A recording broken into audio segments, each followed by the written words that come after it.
Czy nie? And now, gaming inside the story, single-player narrative in VR. Please welcome your moderator, Troy Baker. Ja nie wiem, kim jest Troy Baker. Mój brat się bardzo na to jarał, ale nie chciał przyjść oglądać, także nie wiem.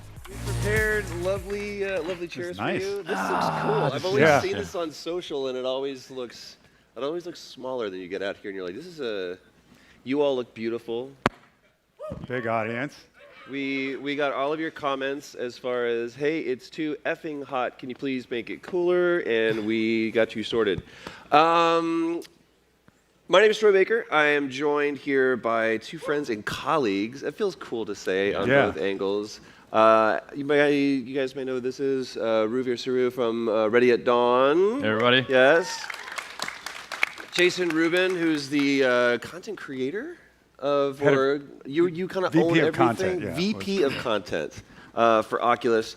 And we have a funny story to tell you, which is kind of on brand since we're talking about narrative in VR. Obviously, we could sit here and talk all day about Lone Echo 2. That's what we want to talk about, of course. Who played Lone Echo? Anybody? Okay, good. Yeah. Thank you so much for Thank playing. you, Okay. You're who we are trying to reach. So thank you so much. His name is Tim. I have notes, don't worry, so I'm going to try and stay on brand as much as I can, but we could talk about Lone Echo, which 89 Metacritic, which as we all know is super hard to get, especially for a VR title, swept the awards with such a unique experience. I was a part of it. I got to play Jack, written and directed by this lovely man. But first, I kind of want to rewind the clock a little bit, because I remember parts of how this whole thing came to be, and I remember parts of it because it's been a while, and also it was in Vegas, so there's spotty memories of how it came to be. But what I remember is 2014. Yeah. Sounds About right. Okay, 2014. You and I were having a drink up at that cool lounge at the Cosmo Hotel. And it was super vibey, guys. It was like laid back, we're chill, we're having like martinis or something, trying to think we're way too important. And we kept talking about how are we, I want to find a way to work together. You would just ship the order. And I was trying to find a way that you and I could work together. That's before the Game Awards. We were out there for Jeff Keighley's Game Awards, which I have to mention, by the way, that mention was sponsored by Doritos. Just kidding. That was only when it was owned by Spike. Then we go to the Game Awards, and then next thing I know, it's like 3 o'clock in the morning, and we're sitting there at some like Mexican restaurant or some buffet. It's all the guys from Naughty Dog. Austin Wintry was there. I'm sat across from you. Rue is like to my right. And then the next thing I know, there's like this partnership announced between Ready at Dawn and Oculus. Yeah. So, and I even asked you, because you had an interesting year that year as well. I was like, what are you up to? He was like, don't worry, I'm going to be fine. And then this sounds like, so. Right, well, it was THQ before that. Yeah. Yeah, that was a fun year. Gone into a hole, unfortunately. And then, Oculus. So walk me through how this happened. How did Oculus choose Ready at Dawn and Ready at Dawn choose Oculus? How did you guys move into this? How did you guys fall in love? It's pretty organic. I mean, the thing is, talk about having a narrative. We're talking about narrative. We've been wanting to work together. People don't know, but actually Troy was originally the very first voice of Galahad. Oh, you're going to go there. I'm going to go there. I'm going there. He was the very first voice of Galahad, actually, for the Order when we did the test, actually, for it.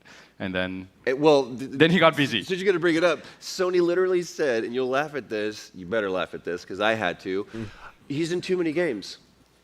He's in too many games, and they're like, so they changed it. And by the way, I think it was a much better call, because at least for me, I enjoyed playing that. But please, continue. But after that, I mean, Jason and I have known each other now for like 16 odd years, I think, really? since the Naughty Dog days. Yeah. Well, of course, okay.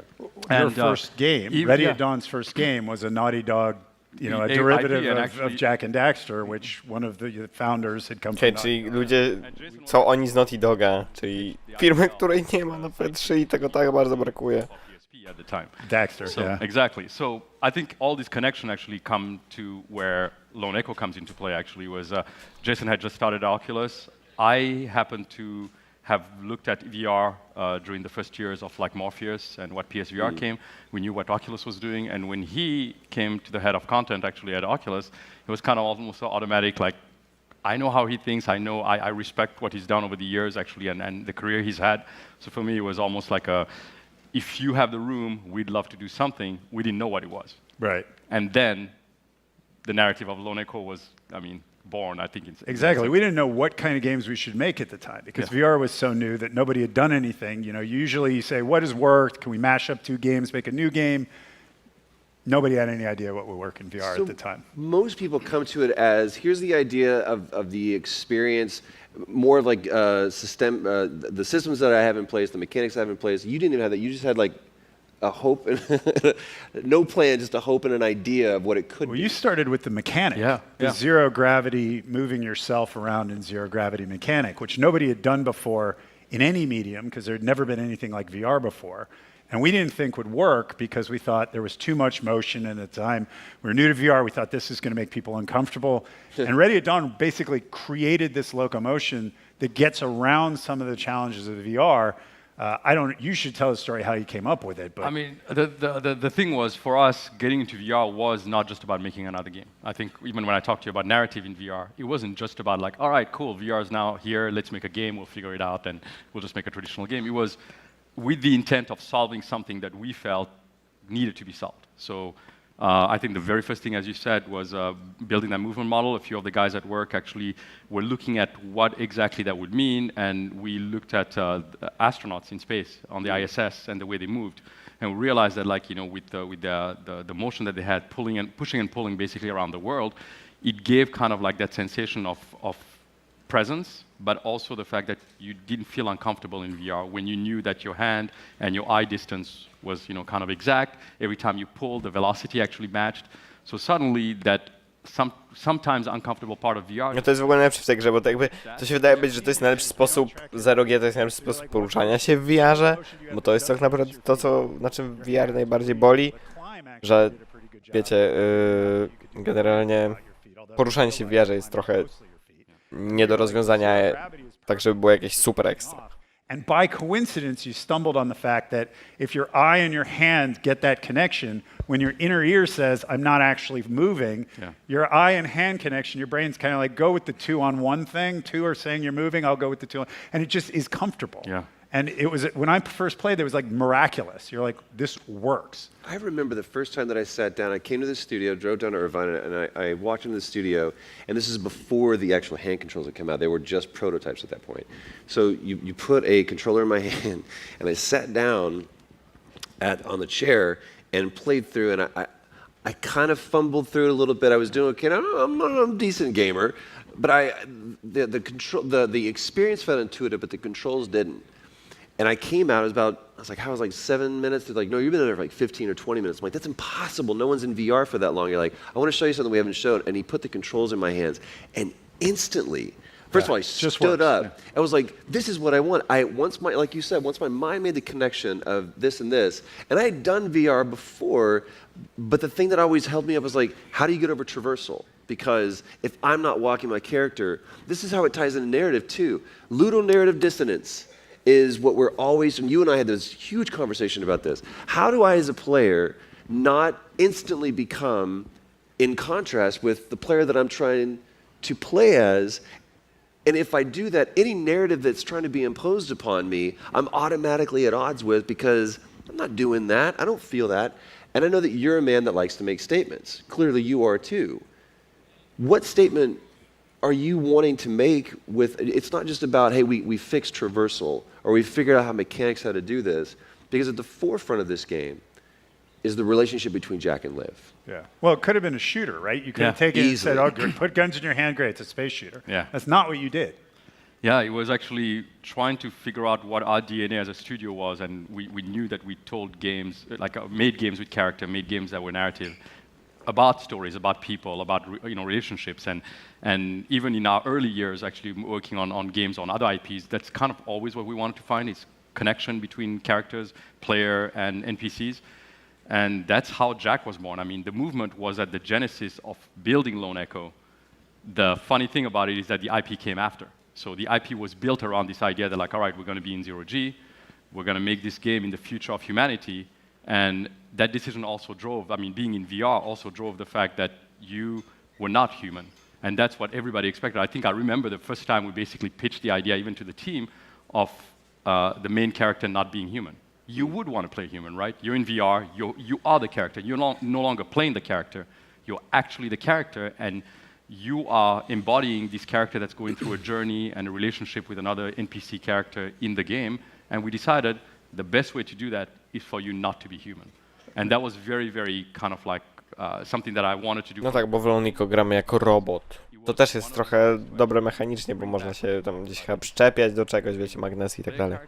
And the player.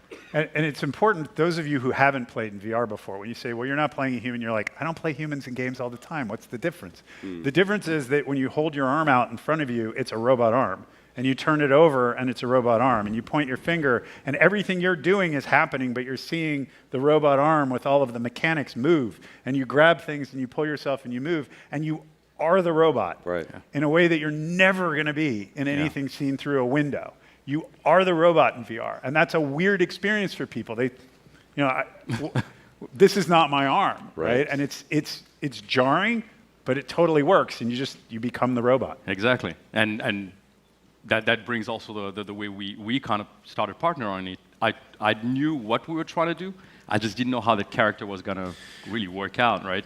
It's hard to basically say, hey, Troy, you've done so much in games. You're going to play a robot. Yeah. You have no soul. Now you get to be typecast. That was my point. Well, I mean, the three of us, and we're not alone, certainly, because we can point to many games that the games that the franchises, the IPs that continue to sell, the tentpole games of this industry continue to be narrative-driven, and I believe in narrative-driven games. I believe. Ja też. Troy Baker kocham. Tak, aplauz. Absolutely. Dokładnie. I remember one time in an interview, someone said, when do you think that TV and film will begin to bridge the gap? I was like, homie, TV and film are standing on the shore right now looking at us trying to figure out how they get to where we are. Because the difference is I can watch a show and it can be really, really good. But there's a difference, like you said, when it's my hand and I'm in this and I have a relationship with someone in this game. And now I believe that games are the evolution of, since we've been drawing on the cave walls, the arrow has pointed in this direction. This is the culmination, the evolution of that storytelling. We are naturally storytellers. That's who we want to do. That's why we created language. Dude, Og, you got to come see this woolly mammoth that I killed. Let me draw it for you. That's what we do as storytellers. And the thing that we always want to tell is the story of the relationships that we have. You talked about some of the hurdles that you have with mechanics, traversal. What were your hurdles that you had to overcome? What do you hope to achieve with creating a relationship like that? I mean, there's a whole lot of statements we can make about VR and what it means to society, but I think it's important, especially if you've seen the latest season of Black Mirror. We won't talk about it, we won't spoil anything, but polar bear, that's all I'm going to say. What does it mean if we develop a relationship? Because that's what you're trying to do. You want to have this relationship with someone. What does that mean to you personally? What does it mean to you as a studio? What does that mean to you as a head of Oculus, of the content of Oculus? What does that mean to us as a society if we actually develop a relationship with these people? I think one of the things actually it does is open this door to understanding things that you would never be able to do. If you're able to basically be in the shoes of someone that you would never be in your real life and experience that kind of relationship. You know, we started off with, in space, or an android and an NPC human that plays against you, and you have a connection. That was the beauty of it. It's how do you build that connection? How do people speak to you once you're in the player's body? How do you develop a friendship? What she says, every time she says something, does it affect you? Does it piss you off because she's being bossy to you? We had that, happening. So slowly, as we build the character, we realized that we could actually push and pull on the, emotional strings of the player. What's cool about that is that it opens the door to, I could basically put somebody in the shoes of a person that you'll never be, a man, a woman, a different color, a different, creed, whatever it is, and make you experience something and maybe kind of break that boundary, like that tolerance that you basically have to understand. That's where we start today. The beauty of VR is that there's nothing in the world that can actually put you in those shoes and feel like, I would have never known that that's how that person felt being in that environment. Yeah, and again, like if you haven't been in VR, and especially if you haven't seen something of the quality of Lone Echo, you hear this and you're like, I've played games and I've cried, or I've seen TV shows and I've cried. It's very different in VR. With Liv, she's right in your face. When you move, her head follows you. Yeah. Wherever you're going, her eyes follow you. Everyone at one point in the game, because one of the things you can do with our controller is you can do the thumbs up signal. Everyone, you know, you're listening to her and you go thumbs up. Whatever she's doing, she keeps talking, she gives you a thumbs up back, and you're like, there's this goosebumpy thing that happens because you're so, it's like being there with somebody in real life as opposed to, again, through the screen. And if you haven't been there and you haven't seen this, it's really hard to believe. We're demoing in Lone Echo 2, like at the Oculus booth. If you can't do it there, do it somewhere else. The experience of being there with these characters is like the experience of being with a human being. Wiecie co, jak pojadę dziś do Warszawy, ja muszę zobaczyć ten salon VR w Warszawie, co tam mają i spróbować tego w końcu, bo jak się o tym słucha, to aż się chce to zobaczyć, tak? What brought us to actually where we are today, especially with Lone Echo 2, is at the forefront, yes, the mechanics to have to drive a game. Every game in the world has to be driven by interaction, mechanics, and some level of immersion, right? Sure.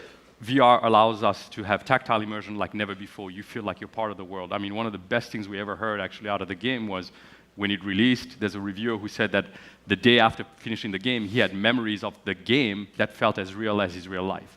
That's the kind of thing where as a developer, you kind of go like, talk about goosebumps, you kind of feel like, wow. All right, that's at the same time beautiful and scary because, you know, to kind of break that boundary. For us to do Lone Echo 2, it was exactly kind of the continuation of that. Is how do we go from that one relationship to now explore how much further that can go, and how do we grow kind of, you know, connection in game with you as a player and a bigger cast, for example. When you first, I want to walk back just real quick because you brought up something that I'm curious. I talked about my first experience with this. When you first put someone in that experience, when you early play test or whatever, when did you know that you're like, walk me through what that was like for the first time for you to see someone actually experiencing something. This is your story, these are your characters, this is your experience. Were you like, yes? Was it a sense of accomplishment? Was it a sense of, what was that like? It was a sense of failure, funnily enough. Okay, whoops. Yeah, you won't hear that often, but honestly, our very first moment of understanding we were doing something right was what we thought was a complete failure. We had built one of the key, like, tentpole moments in the game, and our focus test brought 8 people to play that moment, and all we wanted, and we're so used to traditional games, big moments like big explosions and all the cool stuff that you do in games, we were expecting 8 players to go in, play, and get the same reaction. Everything we built that was beautiful took us forever, you know, special effects and this and that to build this whole thing. Those 8 players got into that, and out of those 8 players, I think we got 7 different reactions. Some people didn't even watch what was happening in front of them because you're in VR. So you can do anything you want. If you choose not to listen, if you choose not to watch the cool thing in front of you, in games you usually do. Cinematics show you that. Here there are no cinematics. So a lot of players actually turned away. But turned away not because they were like not interested, because of their reaction. And I don't want to spoil it for you guys, but it is a moment that actually brings you to react as a human being in the way that you are. You might actually move forward, back, run away. And we thought everybody was going to move like forward and kind of see all of this. And when we realized that people moved away, our first reaction was like, oh my God, I can't believe we worked so hard on something so cool and not many people saw it. And it turned out that our failure, what we thought was a failure, was the biggest success ever because all of those reactions were valid. Unlike in regular games where we expect 80-90% of people to kind of follow the designer's path, we realized that everybody's narrative, everybody's own experience was valid in that moment. It doesn't matter if they saw that. So then how do you pivot to support that? Yeah. Konsekwencje? It's hard. Did you hard. really? Yeah. It's hard, and you fade the voice as you get, Liv will kind of say, let's go over here, and your head will naturally turn, and then you kind of look back, and you're like, or I could go do that other thing. And as you go away, her voice fades, and you're like, I really should hear this. So that brings you back in. And again, you're choosing your path. Yeah.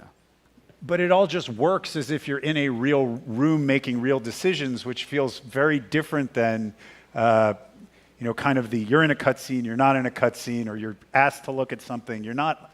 has to look at something. It just feels natural. What happens from Oculus's standpoint? Are you guys... I coś takiego też będzie w Cyberpunku generalnie, że wiecie, będzie można robić podczas cutscenek, co się chce. Do you feel like Oculus is kind of like, oh, now that you're going in this direction, we need to create something that's going to help?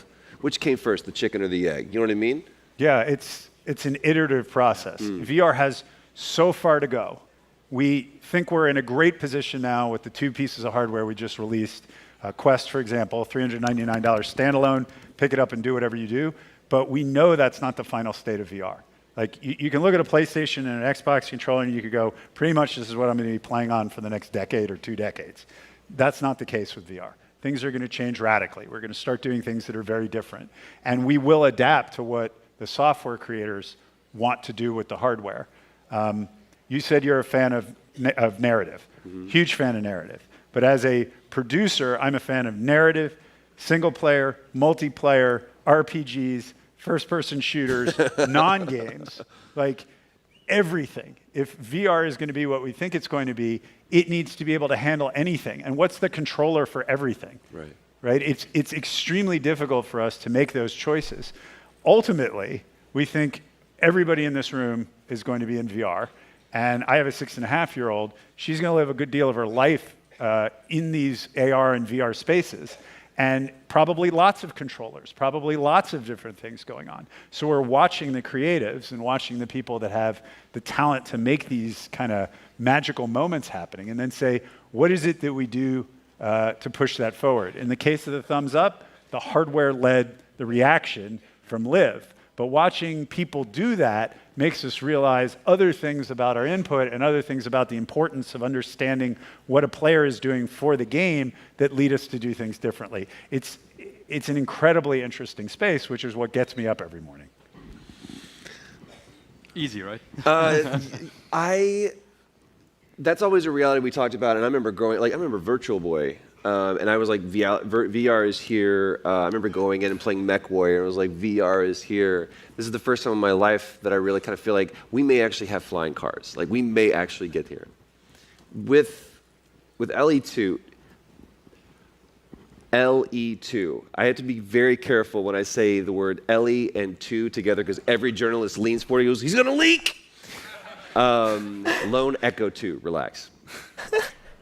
With that in mind, with knowing that that's where Oculus is wanting to go with this, where I feel this industry is moving forward, how is that pushing Lone Echo 2, and how do you want to stake your claim in that timeline? How do you apply those principles and take that hope and that plan and make it real?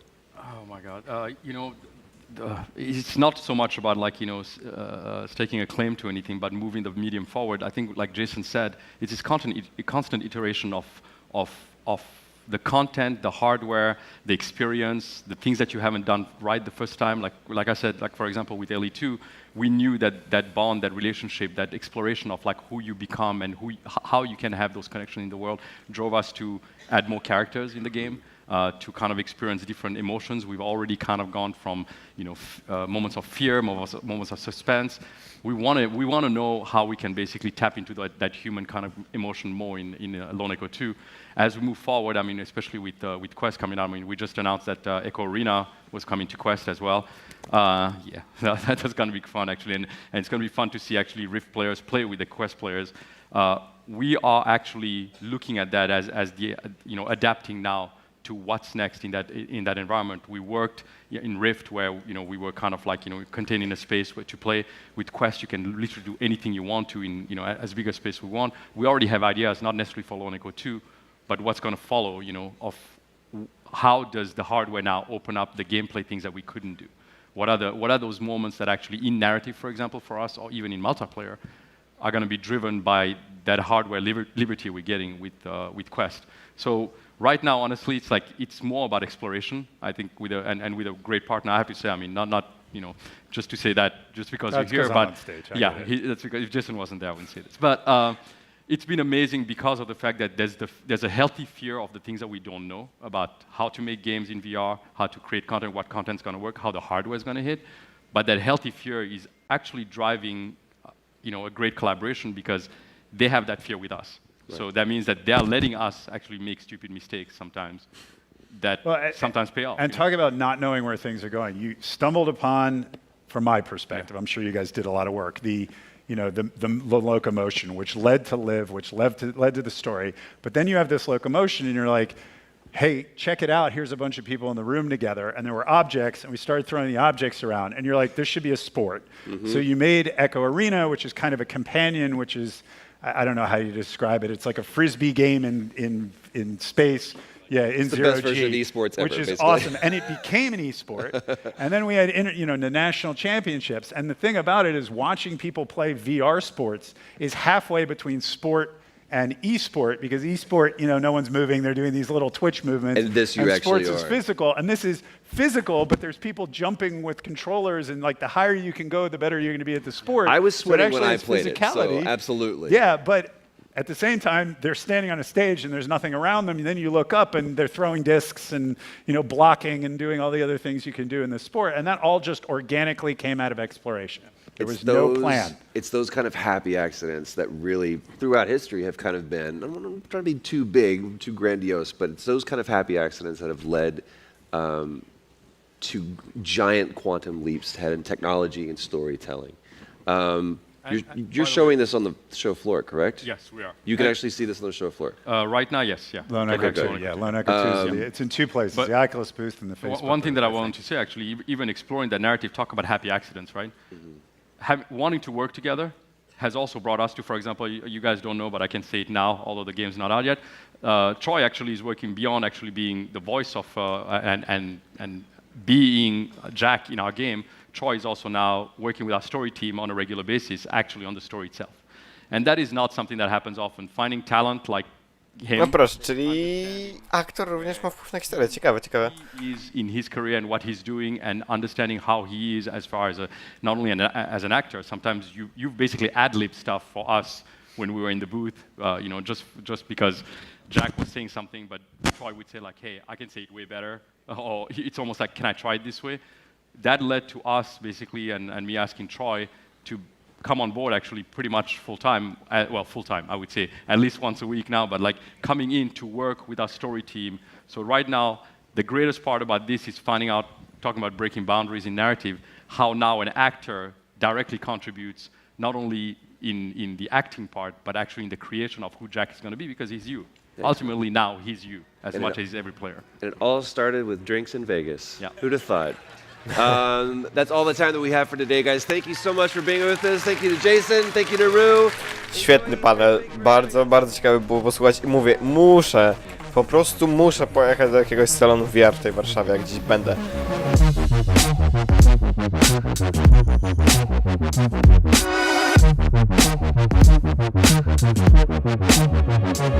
In my head.